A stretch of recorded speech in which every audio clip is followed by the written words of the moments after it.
मनाचे श्लोक व अर्थ 56.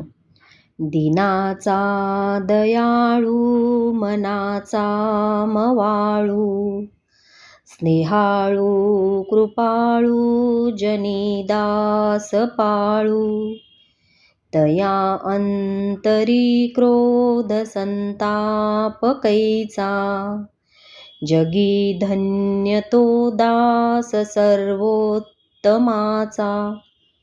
ज्याचे हृदय मायाळू आहे, जो अनाथांवर व गरिबांवर दया करतो, जो प्रेमळ आहे, जो कृपाळू आहे आणि जो सेवकांचा सांभाळ करतो, त्याच्या मनात दुसऱ्याबद्दल राग मुळीच नसतो, असा भक्त धन्य होय.